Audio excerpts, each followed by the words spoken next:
Have you ever felt like you're the only one putting in the effort, always the one reaching out, sending that first text, making that first call? It's like standing on a cliff, yelling into the void, hoping for an echo that never comes. Meanwhile, on the other side, they remain silent, cool, detached, like they're living in a world where your efforts are invisible. Days turn into weeks, and the question gnaws at you: do they even care? Am I chasing someone who doesn't see my worth? If this strikes a chord, you're not alone. This isn't just your story. It's the silent struggle of countless others who've poured out their hearts, only to feel like they're chasing shadows. But here's the truth. What if the problem isn't them? What if it's in the way you're handing over your energy, your power, your self-worth on a silver platter? Today, we're flipping the script. Instead of drowning in self-doubt or waiting for validation, we're diving into a mindset shift so profound it could change not just your relationships, but your entire outlook on life. You see, this isn't just about why they don't text or call first. This is about you, how you value yourself, how you stand tall, and how you reclaim the balance in your relationships without losing your dignity. Let's start with this truth bomb.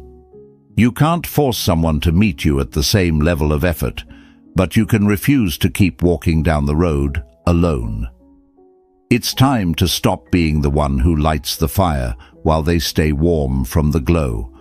Relationships, like gardens, thrive when both people water the roots, not when one person pours and the other simply takes. Think about it. Would you keep knocking on a locked door if the person inside clearly hears you and chooses not to open it? Of course not. But in relationships, we sometimes keep knocking, hoping, wishing. Why? Because deep down, we fear letting go means losing the possibility of what could be. But clinging to possibilities is like chasing the wind. No matter how hard you run, it slips through your fingers. Here's a better way to see it. Be the storm, not the chaser. A storm doesn't plead for attention, it commands it. A storm moves with purpose and power, reshaping everything in its path. You don't need to beg someone to see your worth. You need to remind yourself of it first. When someone never texts or calls you first, it's a message, a clear one. It doesn't necessarily mean they don't care, but it does mean their priorities are elsewhere. Your job isn't to overanalyze why. Your job is to adjust your energy accordingly. Imagine a lighthouse. It doesn't chase ships. It stands firm, shining its light. The ships that need it will find their way. The same applies to you. If they're not reaching out, it's not your cue to chase harder. It's your cue to stand taller. It's your chance to show them and yourself that your value doesn't hinge on their actions. In this video, we're breaking down actionable steps to reclaim your power, reset the dynamic, and handle this situation with the grace and composure of someone who knows their worth. And because we're pulling in some timeless Stoic wisdom, you'll leave with insights that go beyond relationships and into every corner of your life. So, if you're ready to stop chasing and start thriving, let's get started. Number 1. When the scales don't balance, adjust your weight. One of the hardest pills to swallow is this. Someone's lack of effort doesn't define your worth. It reveals their priorities. But let's be honest, it's tempting to justify their silence. Maybe they're busy, maybe they're not a texter, maybe, just maybe, I'm overthinking this. These thoughts can spiral into endless rationalizations, but deep down, you already know the truth. If someone values you, they'll show it. Seneca once said, "Truth rarely pleases, it often shocks." And here's a shocking truth. Their silence may mean they're just not that interested. Does it sting? Of course, but it's also a gift, a brutal clarity that frees you to redirect your energy to where it will be valued. Imagine you're carrying a heavy bag for someone, expecting them to help, but they walk away, leaving you struggling under the weight. Would you keep dragging that bag, hoping they turn back? Or would you drop it and keep walking? Picture this scenario. You've started talking to someone new. You text them every morning, suggesting plans, keeping the conversation alive. When you're together, things feel great. Laughter, connection, sparks. But the moment you part ways, it's like radio silence on their end. They don't check in, they don't initiate, and you're left wondering if you're the only one holding up this connection. Here's where the questions creep in. Are they testing me? Are they shy? Or am I just not enough? These thoughts can drive you into a maze of overanalysis. But instead of running in circles, take a step back. Observe. Don't react. Stoicism teaches us to see things as they are, not as we wish them to be. Her lack of effort speaks volumes, not about you, but about her level of interest and emotional availability. Epictetus wisely put it, "We are not disturbed by things, but by the views we take of them." Her silence isn't inherently hurtful. It only stings if you interpret it as a reflection of your value. Shift your perspective. This isn't about you lacking something. It's about her actions, or lack of them, revealing her priorities. Instead of chasing after her attention, match her energy. Stop being the only one lighting the fire. Step back, not as a tactic or a game, but as an act of self-respect. When you pull away, you create space, not for manipulation, but for clarity. If she values the connection, she'll notice your absence and step forward. If she doesn't, her inaction tells you everything you need to know. Think of silence as a mirror. It doesn't punish, it reflects. When you stop initiating, you're sending a message, not to her, but to yourself, that you deserve mutual effort and respect. And if she doesn't respond, it's not a loss, it's a redirection. Every relationship, or lack thereof, is a lesson. Her lack of effort is the universe nudging you to refocus your energy on someone who will value it. Remember this, your worth isn't tied to someone else's indifference. It's anchored in how much you value yourself. When you stop chasing what isn't meant for you, you clear the path for something far greater, your own peace and self-respect. Number 2, assess your expectations. Much of our frustration in relationships stems from one root cause, unmet expectations. We expect them to text first, to reach out, to make that effort, and when they don't, it feels like a slap to our worth. The silence grows louder and we start telling ourselves stories. Maybe I'm not important, maybe they don't care. But what if the issue isn't their actions, but the narrative you've created around them? Think about it. Are you measuring their interest by who texts first? It's like judging a book by its cover, or assuming a quiet sky means the stars aren't shining. Expectations are sneaky. They can trap you in a cycle of disappointment, pulling you into a mental tug-of-war that leaves you exhausted. Marcus Aurelius once said, "You have power over your mind, not outside events. Realize this, and you will find strength." And in this case, the outside event is their texting habits, something you have zero control over. Picture this. You've been talking to someone for a few weeks. Every time you text, they respond warmly, maybe even enthusiastically. The conversations are good, the energy feels right, but they never ever text first. The doubt creeps in. Do they even care? Am I doing all the work here? But pause. What proof do you have that they're not interested? Is it possible their way of showing affection lies elsewhere? Maybe they're not a first texter, but they show interest through engagement, presence, or their demeanor when you're together. It's easy to get stuck in a loop of keeping score, but relationships aren't a numbers game. They're about connection, consistency, and shared effort over time. Imagine a painter focused on the wrong details of their masterpiece, fixated on a single brushstroke while ignoring the beauty of the whole canvas. Are you doing the same in your relationship, focusing so much on texting habits that you're missing the bigger picture? Epictetus once said, "It's not what happens to you, but how you react to it that matters." You can't control whether they text first, but you can control how you interpret their behavior. Instead of spiraling into frustration, shift your focus inward. Ask yourself, am I seeking genuine connection, or am I hunting for validation?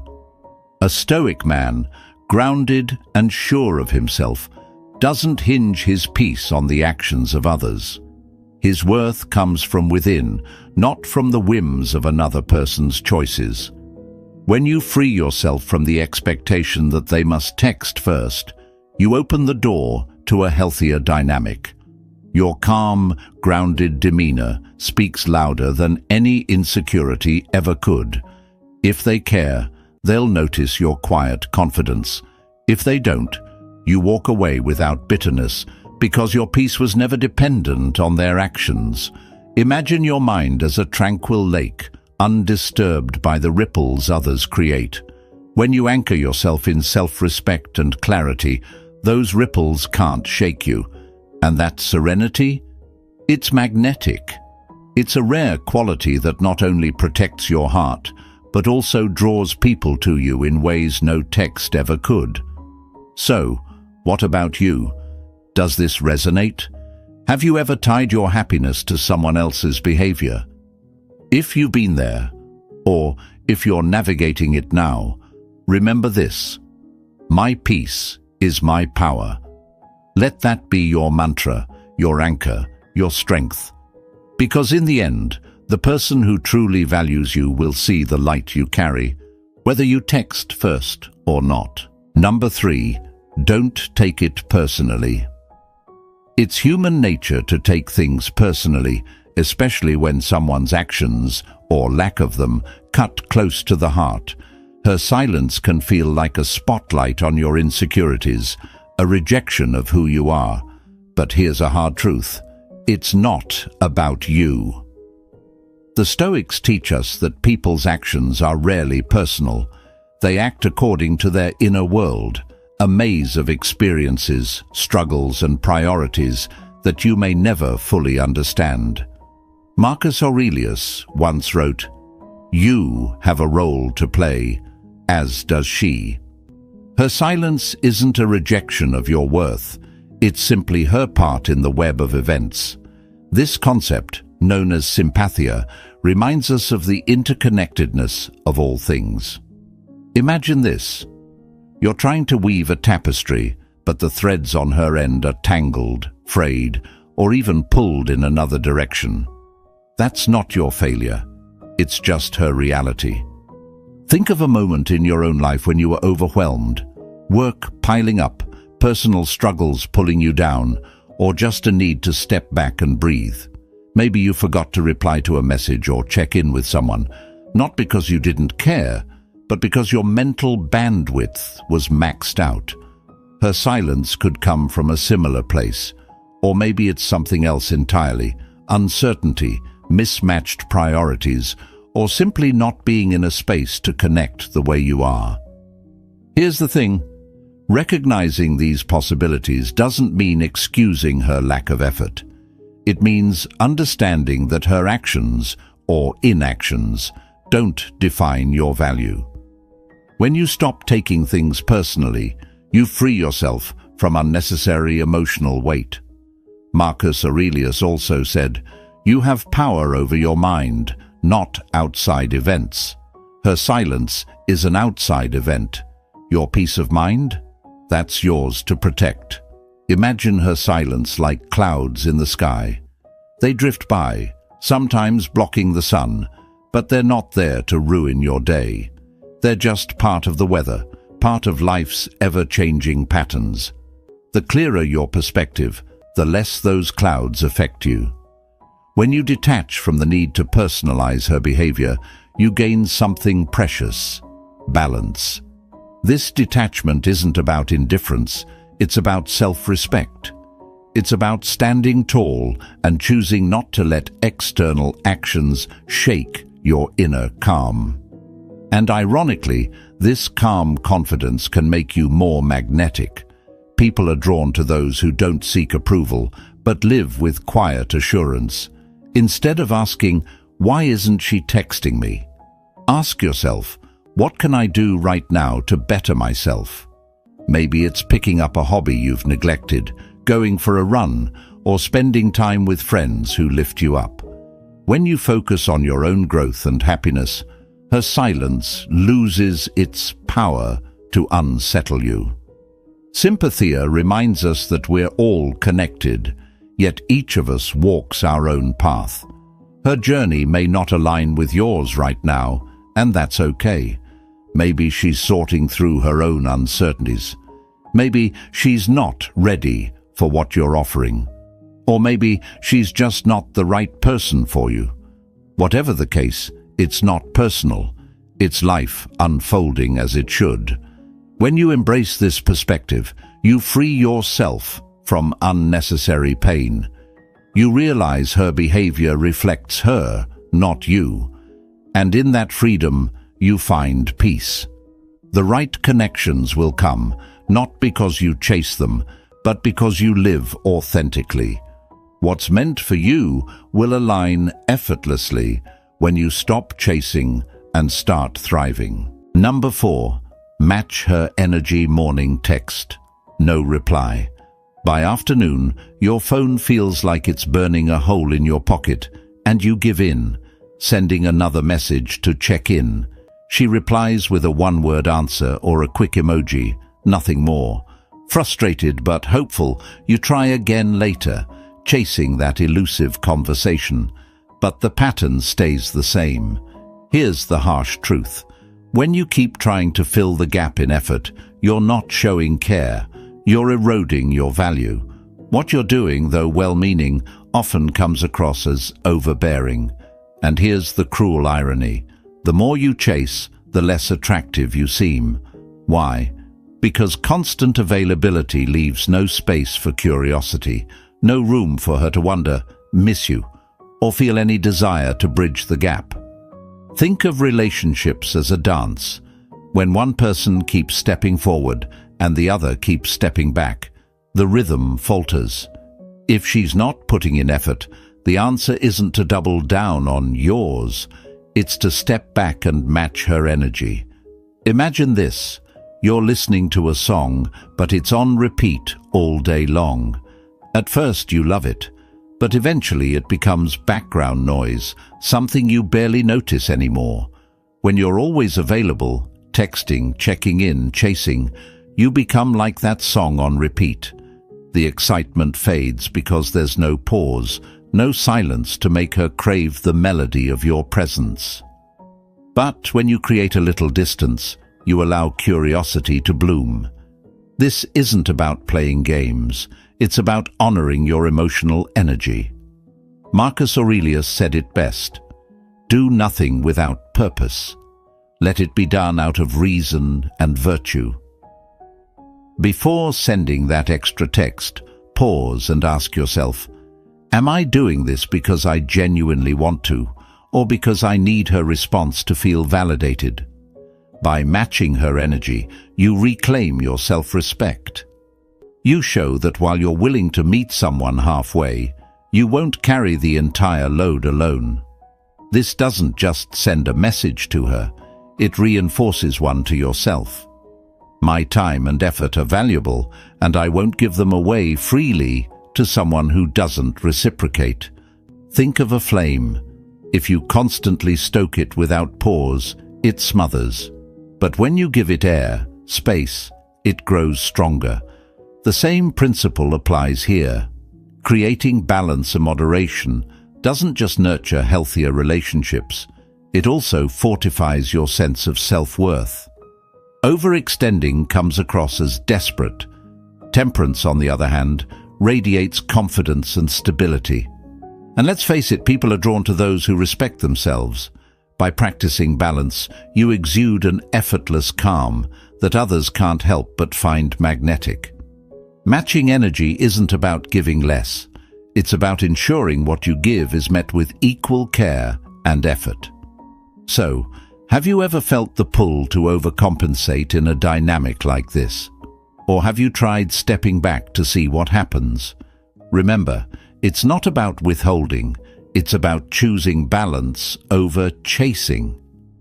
Share your thoughts, or simply affirm, I choose balance over chasing. Your journey could be the inspiration someone else needs to find their own rhythm. Number 5. Build your castle. Before inviting anyone in, when you fixate on someone else, why they haven't texted, what they're thinking or how they feel, you give away your power. You let your emotional well-being rest in their hands, and that only leads to frustration, insecurity, and self-doubt. But here's a liberating truth. Their actions are beyond your control, but your response, that's entirely up to you. As Seneca wisely said, the greatest power is self-mastery. True freedom comes when you take back the reins and focus on your growth. Instead of pouring your energy into figuring out someone else's behavior, redirect it toward becoming the best version of yourself. Because when you prioritize your own growth, you create a life that's vibrant and fulfilling, whether or not they're part of it. Picture this. You've been staring at your phone, waiting all day for that message that never comes. The silence feels deafening. But instead of letting it consume you, you make a different choice. You head to the gym, put on your favorite playlist, and push yourself harder than ever. Maybe you lift heavier weights, run a little faster, or try that new class you've been eyeing. By the time you leave, you're not thinking about their silence. You're basking in the pride of what you accomplished. Later that evening, instead of scrolling through old messages, you pick up a book or dive into a personal project. Over time, this routine becomes second nature. You're no longer waiting for their attention because your life is already rich and meaningful. And here's the irony. The less you chase their validation, the more magnetic you become. Confidence born from self-growth is irresistible. It's not about arrogance, it's about knowing your worth and living in alignment with it. People are naturally drawn to those who are focused on building themselves up, who radiate a quiet, unshakable strength. Marcus Aurelius put it simply, you have power over your mind, not outside events. Realize this, and you will find strength. Imagine your growth as a castle. Every step you take, whether it's hitting the gym, learning a new skill, or nurturing relationships with friends, is like adding another stone to your foundation. With each action, you're building something solid, something no one can take from you. And when your castle stands tall, you won't invite just anyone in. You'll only allow those who truly value and respect you to share your space. This shift doesn't just benefit you, it changes how you see the world. Instead of obsessing over why they're not texting, you realize you have better things to do, things that bring you joy and purpose. You might pick up that hobby you've been putting off, reconnect with friends, or dive into a passion project. Each step forward strengthens your confidence and makes you more attractive, not just to them, but to everyone around you. And here's the real beauty. As you grow, you'll stop tolerating half-hearted connections. You'll know your worth doesn't hinge on someone's response or lack of it. If they notice you thriving and want to be part of your life, great. If not, their absence won't shake you, because you've built something far greater: self-respect and peace. So stop waiting for that text, that call, or that attention. Focus on building your castle, one brick at a time. In doing so, you won't just draw the right people into your life. You'll become the kind of person who doesn't need to chase anyone. And that is the most powerful, attractive, and stoic quality of all. Number 6. When clarity feels risky, speak your truth anyway. In a world full of mixed signals and subtle games, being honest can feel like stepping onto a tightrope without a safety net. You might worry, what if I'm too forward? What if being honest scares them away? But let's face it, if this connection truly matters to you, dancing around the truth only delays the inevitable. If something feels off, the bravest and wisest choice is to face it head-on with calmness and clarity. Imagine this. You're always the one texting first, making plans, showing interest. At first it felt exciting, but now it feels one-sided. Deep down, you start to wonder if they're truly interested or just going along out of politeness. The uncertainty eats at you, but instead of making assumptions or playing games, like waiting for them to text first or pulling back to test their interest, you decide to take the high road. Games are easy, but they rarely get you the answers you're looking for. As the Stoics remind us, true strength lies in honesty and integrity. Marcus Aurelius once said, "Waste no more time arguing about what a good person should be one." In this case, a good person, someone grounded in self-respect, doesn't hide behind tactics or silence.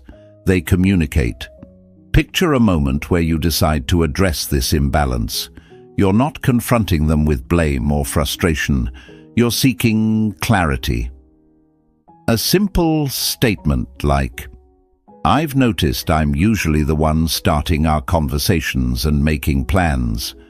I wanted to check in to see if you feel the same about this connection because it's important to me," can be a game changer.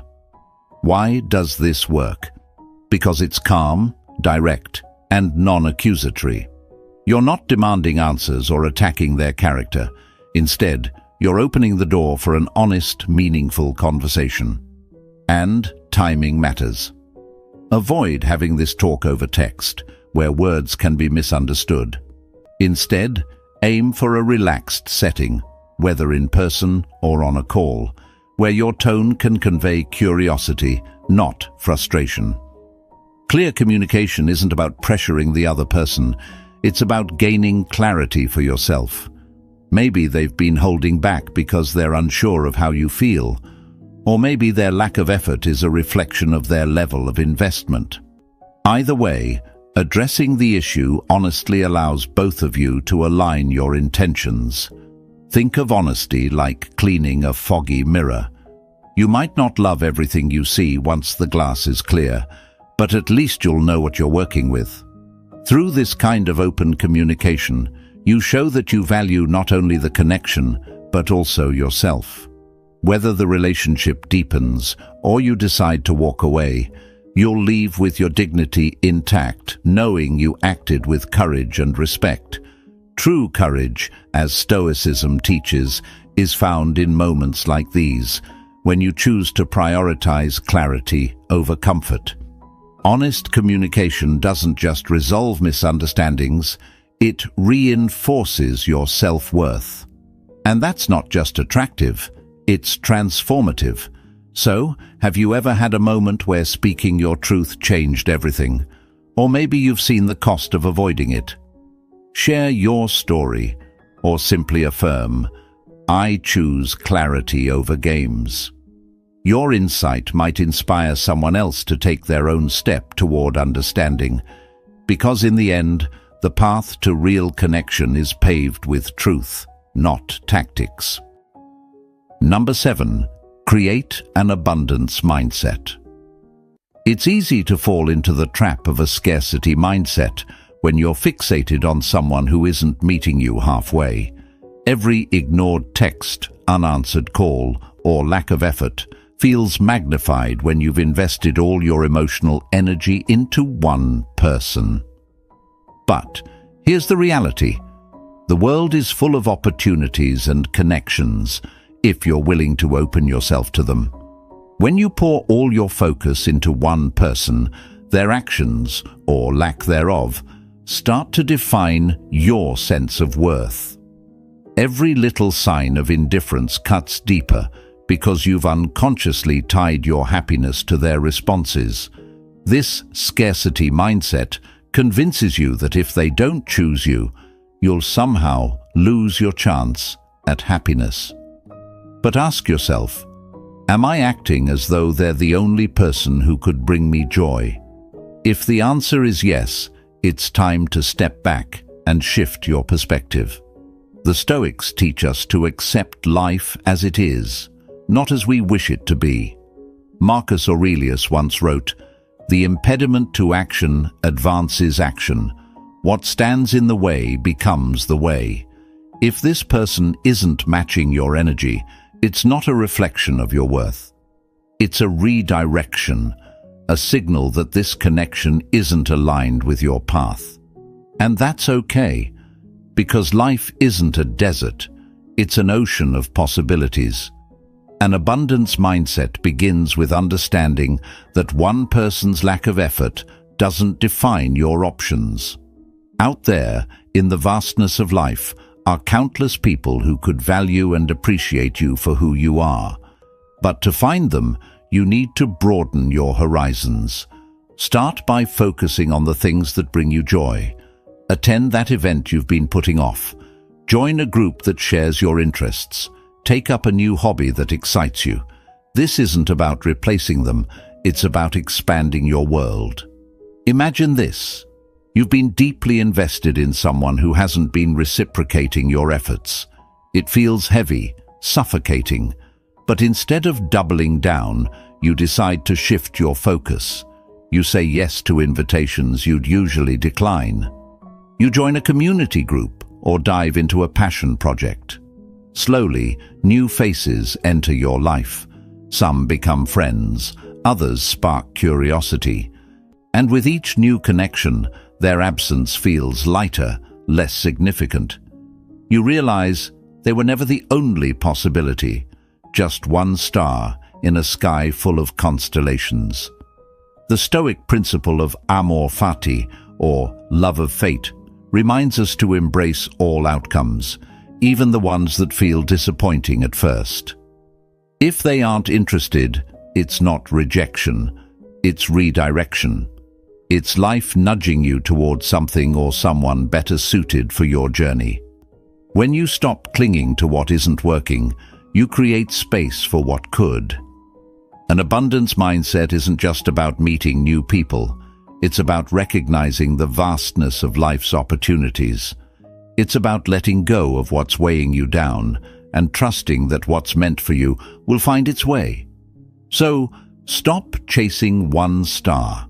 Look up, see the entire sky, and remember, life is full of paths, connections, and opportunities.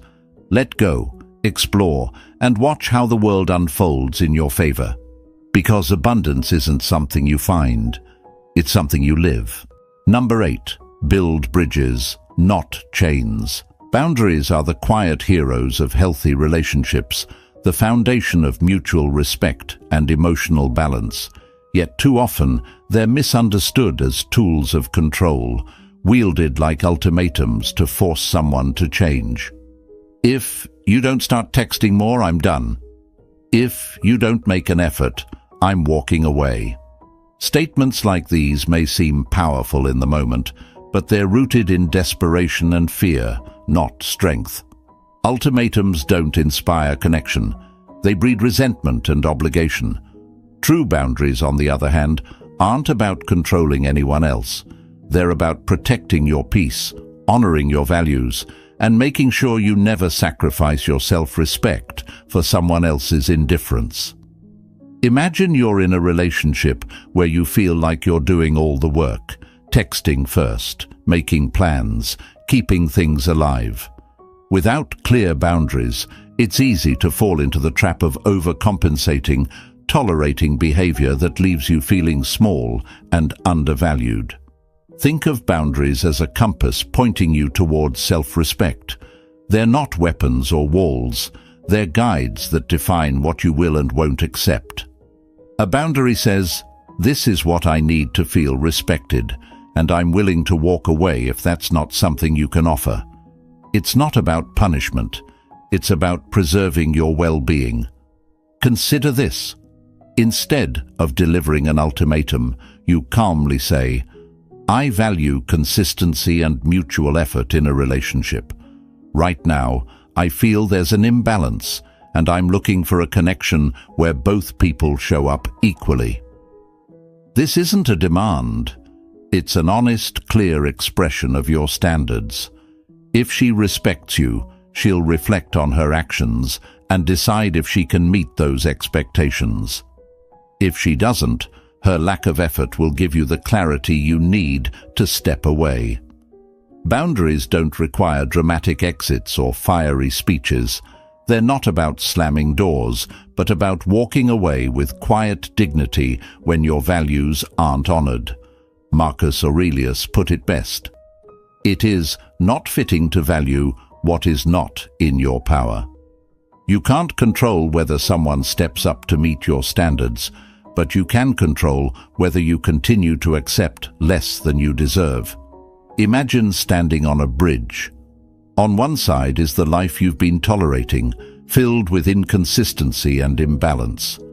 On the other side is peace, respect, and self-worth. Boundaries are the bridge. They allow you to leave behind what isn't serving you and step towards something better. When you set boundaries, you're practicing fairness, not just toward others, but toward yourself. You're telling the world that your time, energy, and emotions are valuable and refusing to settle for less than alignment with your principles. This isn't about being rigid or unforgiving. It's about creating space for the right connections to flourish. So, how do you approach boundaries in your relationships? Do they feel empowering, or are they a challenge to navigate? Share your thoughts, or simply affirm, protect your peace. Honor your principles. Because when you lead with self-respect, you don't just strengthen your connections, you strengthen yourself. Number 9. Hold the moment, not the outcome. In the uncertain dance of connection, it's natural to wonder, will she text me back? Does she feel the same way? These questions can quickly consume you, turning silence into a breeding ground for anxiety. But here's the truth. The more you fixate on the outcome, the more power you surrender over your peace, your confidence, and your joy. One of the most freeing things you can do, both for yourself and for the connection, is to let go of the outcome entirely. Imagine this. You've just had a great conversation with her. You felt engaged, alive, maybe even vulnerable in sharing a piece of your day. Later, you send a follow-up text, but hours pass without a response. The spiral begins. Did I say something wrong? Should I follow up?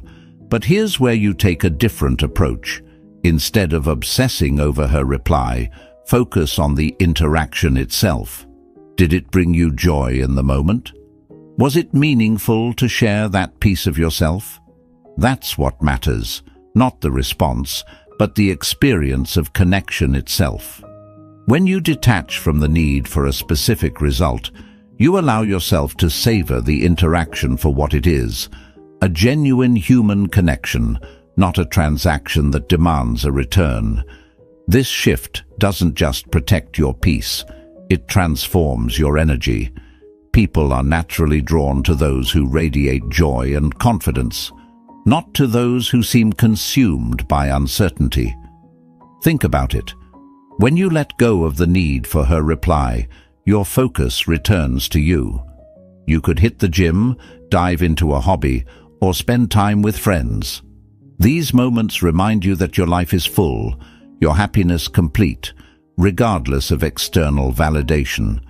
Ironically, this kind of calm detachment often works in your favor. When you stop chasing, you exude a quiet confidence that's magnetic. Marcus Aurelius once wrote, "You have power over your mind, not outside events. Realize this, and you will find strength." Her response, or lack of it, is outside your control. What's within your control is how you choose to respond. When you let go of the outcome, you project an energy that says, "I'm secure in myself, and my happiness isn't dependent on anyone else." This isn't about indifference, it's about trust.